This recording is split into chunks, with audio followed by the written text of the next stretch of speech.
On this episode of Cigars and Sea Stories, Bennett and Mike are sitting down to discuss land nav. Just like land nav. What do you think, Bennett? You're Ricky Recon over there. What do you got to say about land nav? Land nav is easy peasy, man. Now, why is that? I just, you know what it was, is this. Especially if you have a map. Like a lot of guys, it's one thing to do like a land nav course. All right. That's one thing, right? Right. And yes, it's pretty much made more difficult because they want you to work your ass off to do it, right? Mm-hmm. So the land nav courses that we used to do gave us no information. But when you're out in the field doing shit for real, or you're actually doing like a field problem, land nav is a lot easier, especially if you have a topographical map. Now, if you have a topographical map and you're good with land nav and that type of stuff, mm-hmm. you shouldn't even need a compass, frankly, to get from point A to point B. As long as your map is pretty accurate, and most topographical maps that we carry are. Yeah. Let's be honest. Well, the other thing also is if you're downrange in combat or something like that, and you have a GRG, mm-hmm. And so that's like more of a satellite imagery and stuff. That's the other thing where land nav becomes trickier as well, because you're like, okay, we're going to position ourselves on the edge of this draw, but then what's the target? And then you kind of are zooming in on the building, and you're like, fuck, that draw is perfect, except for we've got to sneak a shot through here. So we're going to have to set, you know what I mean? And an aerial view is always different than boots on the ground, for sure. Now, I wasn't in the military as much using all the freaking gadgets, especially that you guys had now, or that you guys had even a few short years later, and now, dude. The problem is that it's just one of those things that I know with land nav that they have to maintain the ability to use a map and compass. If they ever get away from that, they're going to be in really big trouble. And that's something that needs to be worked on, I would say at least every 6 months, just to keep it fresh in guys' heads, because GPS is all fine and dandy, but when GPS is gone and you don't have extra batteries, or let's just say satellites go down, you're fucked. That's it. So you got to know how to read maps. You got to know how to dead reckon. You got to know how to do all that type of stuff. And even one of those, even like dead reckoning and terrain association, were always, guys just sucked at it. It's because they didn't practice it. So it's because they didn't understand what the hell they were looking at. Right. Well, that's what I mean, though. But you got to understand what a draw looks like on the ground. You have to understand what a saddle looks like on the ground. You got to understand what terrain features look like, not just on a map, but what they actually translate into. And that takes experience. So if you don't get out there and beat feet on the ground, and frankly, that's what we did, because we didn't have time to fucking shoot an azimuth. You know what I mean? Right. It was fucking, all right, pack your shit. Let's go. We're out. Speed was the essence. And I remember when I moved from the Marine Corps to the Army, holy hell, man.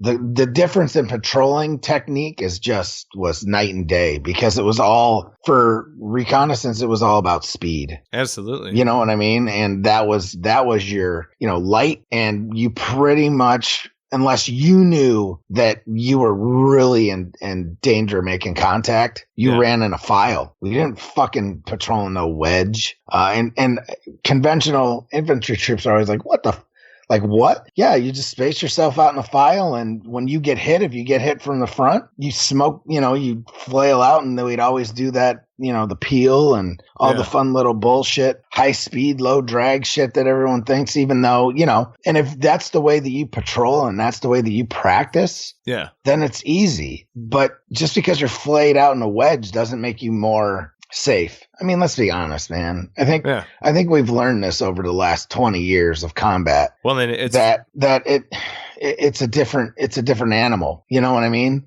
As long as your guys are spaced out and you're not smoking each other, it doesn't really matter where the fuck you're at. Let's be honest. I mean, a wedge formation is what it is. A ranger file is what it is. I mean, But when the shit starts hitting the fan, it's the reaction to contact. At the end of the day, it all ends up the same. Let's be honest. Well, yeah. I mean, one of the major differences and one of the TTPs that we encountered, at least in 2011, was they would set up an IED on the trail, and then they would put IEDs out in pieces of cover. Right. So we would be rolling around in Ranger file, but we were not moving at the clip that you guys were moving at. Think more like still hunting, where you move, you glass certain areas, you figure out where you're gonna go next, but then it's very much so a stalking like movement. Well, especially in Afghanistan, where that's some challenging terrain, man. Absolutely. And in Iraq, it was entirely different. It the same way. It's like what you're patrolling in Bridgeport. Yeah, similar to that, where you have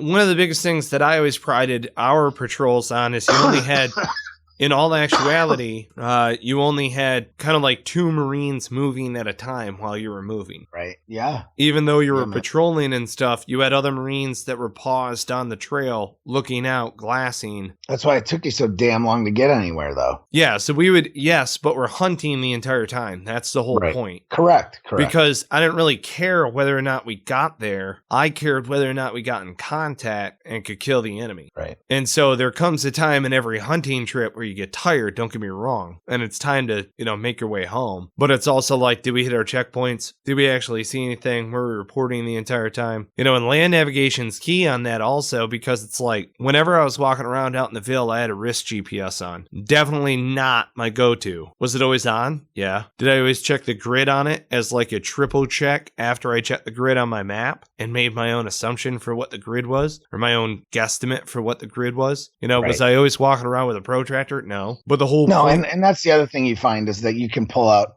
a 6-digit grid out of your ass pretty quickly. You know what I mean? Pretty accurately. Once you get to a certain point, just by looking around and knowing the terrain and translating that on the ground terrain to the terrain on the map, you can get yourself probably at least into a 4 to 6 digit grid. You know what I mean? You're within 100 feet of where you should be, or whatnot. Yeah. As long as you're, halfway fucking, I don't know what the word, proficient. Yeah. And there's a lot of guys that just never got it. They just didn't get it. Yeah. Well, and that's the other thing. Like, I always carried a lensatic compass on my chest, right? And no matter what, so that you could sling your rifle to your back, and then hopefully, it didn't fuck up your compass when you were trying to get some sort of azimuth. You know what I used to always have, and it was pretty funny. The people used to laugh at me until we got out in the field. Was I had one of those little compasses on my watch. Oh, yeah. Those little bullshit compasses just for general direction. Yeah. Yeah. And I'll tell you what, man. Let me put it this way. Shit worked. Because on the land nav course, I remember the last land nav course that I really did. It was a complete joke, the way that I looked at it.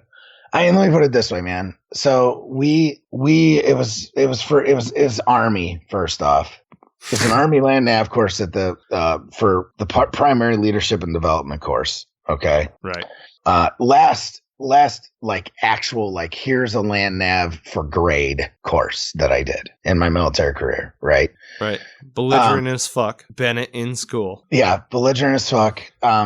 And I'm like, yeah, I'll smoke the shit out. What's the record for this fucking course? Just cocky as shit. Right. And saying to the instructors, I don't care. I'll smoke every one of you guys at this land nav. You know what I mean? Right. Just because I just knew, because they gave me a map. Right. And if you give me a map, it's over. That's it. All I did was plot my points. I didn't even pull out my fucking compass. People were like, what? And then I ran it. So I don't remember measurements on it and shit. I mean, this was fucking 16 years ago. Yeah. You know what I mean? Right. And you were all like, hoo-ah. 15 years ago, I was running. So I ran the whole course. Now, keep in mind, some freaking actual squared away people, like NCOs, this course has taken them 2 hours. So it's not a very big course regardless. No. Right. Mm-hmm. So, but it's also because you have every single MOS in the Army goes to that school. It's not just like infantry or whatever. It's everyone. There's bath and laundry specialists there and everybody. Right. So it's not the most challenging school in the world by any stretch of the imagination. And the land nav course is the same, but literally it took, all right. So I guess the prior record had been somewhere around 40 something minutes, right? Mm-hmm. I did the fucking thing at 23 minutes. Ricky Recon. And as soon as I land nav course. Because I ran the whole thing 23 except for like the last minutes. Except for the last like 100 meters. I just walked it in because I knew, and because I didn't want to look all winded and shit. Right. When I fucking walked up to him, I just wanted to walk up to him, and my whatever, sergeant that was in charge of my class, my group. Yeah. Was like, fuck you. As soon as he saw me, he goes, fuck you. You're full of shit. And I was like, hey, Sergeant, read it and weep. So I had bet him like a case of like Yangling or some shit. Hell yeah. That I would smoke it. So, and when I graduated, the whole thing, he gave me the case of beer. But nice. 23 minutes, dude. It was a joke. So good. So good. But I remember, all right, so another good land nav story, which I think I've told before, but we're going to do it again. Mm-hmm. This wasn't amphibious reconnaissance school. It was during RIP, reconnaissance indoctrination. And we were in the middle of we did a lot of land nav there, but this was like a real land nav course, like pretty big one, right? On Lejeune. And there's this one area, and again, it was so big, but they gave you a map again. So very rarely did I use compasses on any land nav course. And I think that's, for guys that are good at land nav, I think that's kind of across the board. You know what I mean? Mm-hmm. And I didn't use pace count either. That shit was always... I never used pace count. The fucking little pace beads and shit. Yeah, no, fuck you. You can keep them. Keep them, Saigon Sams. I don't want them. Yeah. So Lejeune's got a lot of water. So a lot of swamp, that whole fucking thing. So I'm looking at my next point. I don't know. It's like 6 points. I'm on like 0.4 going to 0.5. And then 0.6 is like right at the end of the course anyway. So I don't have to like walk a long way after I find my 6 point, which is pretty cool. Nice. So I'm like, all right, but 0.4 to 5 was huge because I had to go out and around this inlet, this water inlet to like this creek. Yeah. But the water, so the creek or river or whatever the hell you wanted to call it, I found a spot. I got to a point where it was only about 40, 50 feet across. And I'm like, oh, I can totally swim that. Like, I don't give a shit. You know what I mean? Right. But I also know, because this is during the summer. Oh. There's fucking gators. Fuck that. There's gators. They're not everywhere at Lejeune, but there are gators. Very rarely do you see them, though, except for this day. No. So I get into I don't see any. And I'm just like, okay, I'm good. I'm going. So I wade in and dude, fuck that, dude. Out of fucking nowhere, I hear this big splash. No. You're in the water with a fucking dinosaur, dude. Get the fuck out of there. Get the fuck out of there. It's probably like 50 feet away. Oh. And I know it's a gator because all of a sudden I see it pop up. Oh. And I'm like, it's not a big gator. I'm like, no, it's not big. Like, this fucking gator's not getting in the water to attack me. You know what I mean? Get the fuck out of there. But in my head, I'm still like, oh, fuck, man. If this guy wants to munch me, he can fucking smoke me. It's not like a 12-foot gator though. He's probably like a 5 or 6 foot gator. No. No. But so I really started swimming then, man, because he didn't plop in until I was about a third of the way across, and I was already committed. I'm like, I'm not going back. Oh my god! So I fucking just swam my ass across there really fast, and then I stood there for a little bit and I watched him. He actually came down. He didn't get that close to me, but he came down and was like checking shit out. And then I was like, all right, I'm fucking out, but. Yeah, man, that fucking that made my asshole pucker a little bit. I do not want to swim with a prehistoric creature. That is no bueno. I'll check them out. Yeah, I'll do what other white people do. I'll check that shit out. If that guy wants to shove his head in there. That's like the whole time I was at Lejeune, that's like the third. I had like 3 incidents with gators, and that was the closest call of anything. You know, I had closer calls with dolphins though, and sharks and shit, but. That's another fun little fucking thing. Navigation in the water, dude. I never did that. Shit's crazy, especially when you're underwater. I never even thought of that. Like scout swimming. Yeah. So when they insert us, they would, you get inserted, especially if you're coming ashore to do a little snoop and poop and then scoot back out. You know what I mean? Right. Because whether you're swimming or you're in a boat, you got to take a lot of shit into consideration with tide and everything else. You know what I mean? Yeah.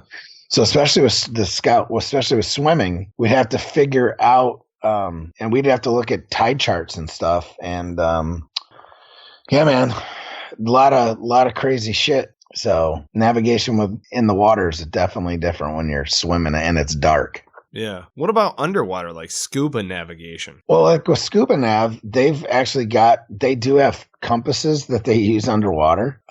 It's pretty crazy. Right. Yeah. I mean, that makes sense. Yeah. I just like underwater trying to and swim now, around, to be honest with you, now I have no idea what they have. It's gone beyond. It's way, you know what I mean? Right. Oh yeah. They probably have, they have things that echolocation. fucking swim and yeah. Bing, they're all hooked up like dolphins and shit. I fucking penguin stuff left and right. I have no idea what they've got now. But back when I was at recon, it was man. You had like you had a compass man, and everyone was kind of like swim by that guy. You know what I mean?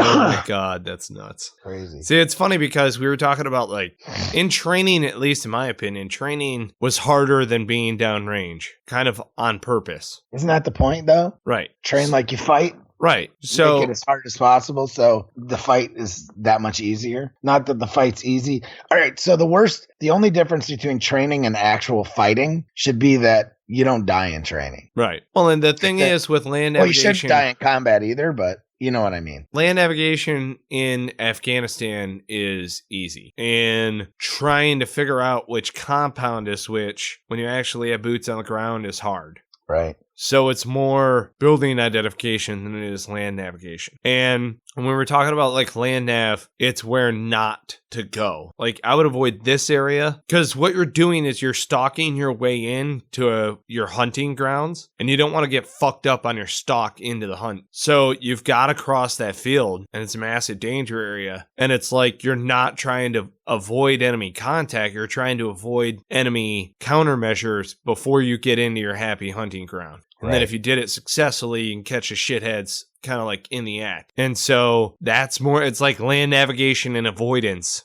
to be able to go get building identification and then hit those motherfuckers. Yeah. I mean, that was our entire kicker, in the Marines was, and I talk specifically about the Marines because this is a Marine centric show, Yeah. And it's just like when we would do drug interdiction, it was all about just finding the nice little hiding spot, observing, reporting. And then if we got orders to go freaking take the shit down, then that's what we do. You know what I mean? But, land nav, which I was out there in your country, out there in Cali, different mountain range and whatnot. It's a little drier down in Pendleton, 29 Palms, but you get up in some of the national forests. And then in Alaska, it was a lot like I like from pictures that I see and videos that I watch and reports from my friends. It's a lot like Afghanistan because you get, the rocky, vegetated freaking things. I mean, it's not like deciduous forest. You know what I mean? Yeah. It's not like rolling through Lejeune or, like up at Fort Drum or freaking Quantico or something, Ugh. Fuck. You know what I mean? It's not like patrolling there. It's different. It's just different. Well, and it's funny too because I did not do the Quantico TBS land nav course. I watched those silly officers running all over the place. Right. Of course, they have to make this announcement because somebody did this, right? And they pull everybody together and we're in the lounge and stuff. And they're like, look, when lieutenants are out on the land nav course, stop fucking with them. Right. What do you mean? Just stop fucking with them. Yeah, but how did anybody fuck with them? I'm not saying that anybody fucked with them. Just stop it. Just stop it. Wait a minute. So I don't know if this is true. I really don't. But supposedly an NCO was out there in a ghillie. Lieutenant walks by. Yoop! Oh, man. Just like disappears under a pile of leaves. you know, and his battle buddy's like, what the fuck? You know, like, Stu went for a piss in the woods and didn't come back. Yeah. Dude. Out on the land nav course. Awesome. Which I'm like, why didn't I think of that? So, yeah. Every once in a while, you would, you know, like, you've got to slow down for anybody who's on the side of the road. And anybody who's been through Quantico knows what I'm talking about. Like, I very rarely left the main loop that goes out there past Weapons Training Battalion and connects over to TBS. And now when you go in there, there's all sorts of new streets and shit that connect through. It did not used to be like that. It sucked. You basically had to drive this big long loop, and you've got a PT course and a land nav course. So if they were both doing it, you had to drive, I don't know, like 10 or 15 miles an hour anytime you passed a Marine. So like, yeah. And then guys would fuck lieutenants on the land nav course. Like, you got to get off the road. If you're caught out here, you're going to die. They're like, oh. And then they go running off into the woods. It's fantastic. But yeah, the beatings will continue until morale improves. I'll tell you where my land nav course, like, proving ground was or whatever, was Camp Pendleton, and that shit was weak sauce. And it's not like I was rookie recon or anything. It's just my old man taught me how to use a map and a compass when I was like, I don't know, 4. So just understood that shit. So I never got us lost. And I never not found a point, so that's good. I definitely didn't break any records, but I went around and got all of my points and knew how to, like, stalk and shit like that, and yeah. Right. But it's a base without trees, you know? Yeah. I did a land nav course on Quantico. I just didn't do the TBS one. Right. And it was much more difficult than the Camp Pendleton one. I'll tell you where land nav really sucks. 29 Palms. Yeah, I bet. And you would think that it's super fucking easy. It is, but it's really, really, really far. Yeah, you know, land nav course and that's like what they have to do. Hours. And that's what they have to do, because there's not, you know what I mean? There's not like, well, like, take Fort Drum, for example. Now, the one that I did in 23 minutes was not challenging. But there's some when you get out in the training area, because there's so much freaking deadfall everywhere. It's like you just can't walk a straight line. It's impossible. You know what I mean? Mm-hmm. So you're literally like crawling over logs every 15 paces, and it's just slow going, you know? Yeah. And so it gets pretty crazy, especially if you're doing it like in the winter, or you know, you never know. But like 29 Palms, since there's not a ton of that stuff, they have to counteract that with distance. Yeah. You know what I mean? So you might have to walk like 2 clicks between points. Yeah. You know? So. Oh, dude, you'll like this. So I'm sitting in a college classroom, and it was weather and climate. And the guy was telling some anecdote. He wanted to prove a point or whatever. He's like, what's the first thing that you do when you walk into the woods? And I, raised my hand. Yeah, Mike, go for it. I'm like, shoot a back azimuth so that I know how to get out. Right. He's like, that's exactly what you do, but that is not the answer that I was looking for. And he was talking about, like, I don't know, picking up a fucking stick or something. I'm like, yeah, I don't pick up sticks. Leave that shit alone. Could be booby traps. I don't touch anything. Right. I don't touch shit. Right. I shoot a back azimuth to make sure that I can get out of there alive. And then I go kill shit. That's what I do. Right. Why else would I land nav? What are we doing here? Exactly. Weather and climate class in fucking Boston, Massachusetts. These kids were like, what the fuck is you still talking about? You fucking kill people in the war. Oh, man. Little fucking 18-year-old kids. Oh, what's he saying? Oh, yeah, it was good. Land nav, azimuths, bezels, mills. Yeah. Did you like that? Yeah. Oh, mills. My God. Fuck a bunch of mills.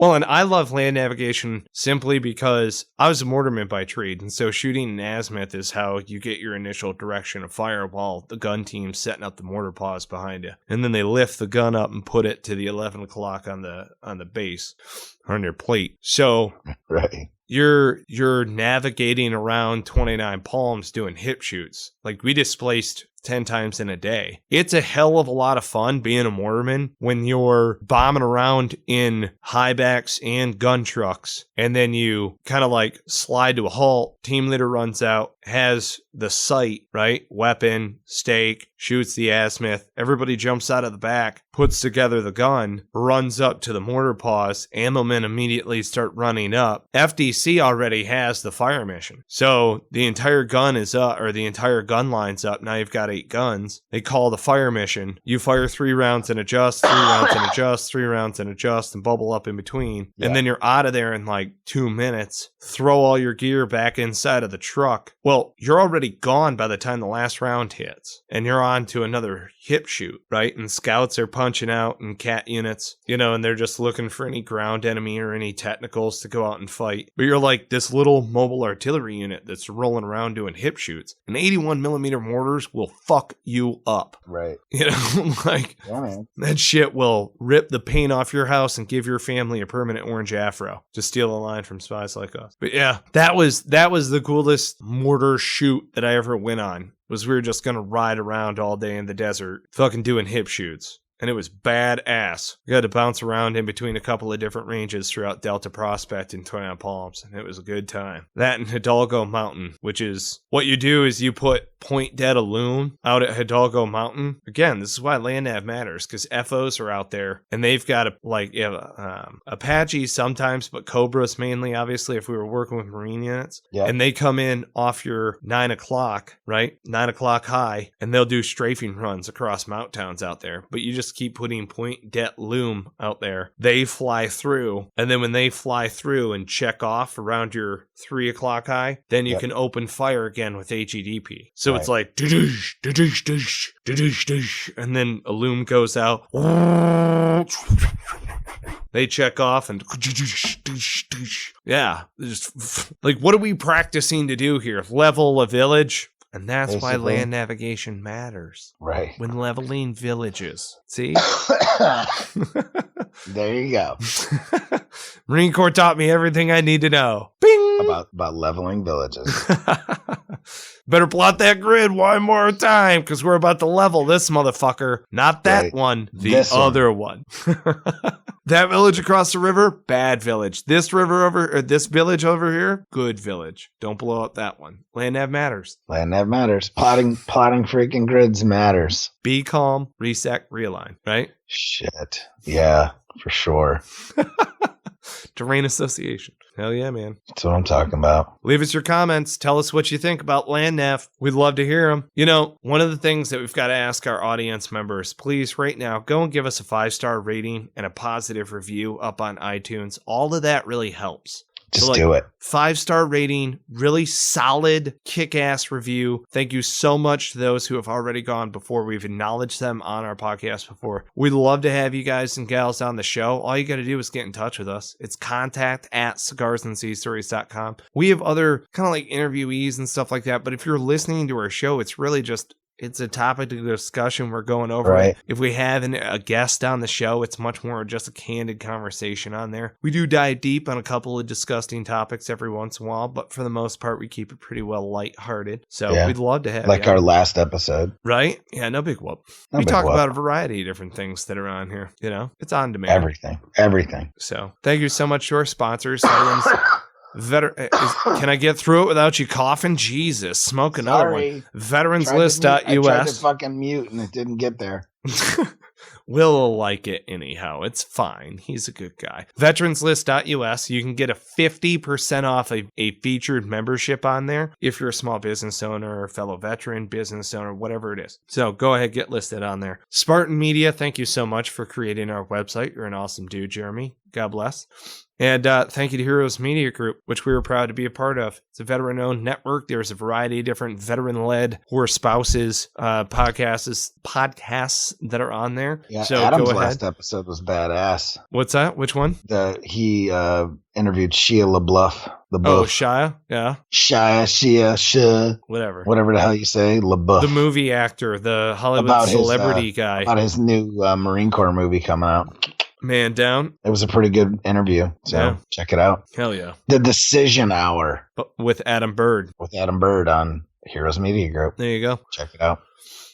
So, hey, folks, if you want to talk land nav, get in touch with us. And, we'd be happy to have you on the show. If you want to talk anything, you know what I'm saying? You just got to be a veteran, adding value to the world. You got anything else for our glorious fan base? Not today. Not today? Not today. Well, thanks, Ricky Recon. Thanks for being here to talk land nav with us. Really good at land nav. And on that note, we cue the music.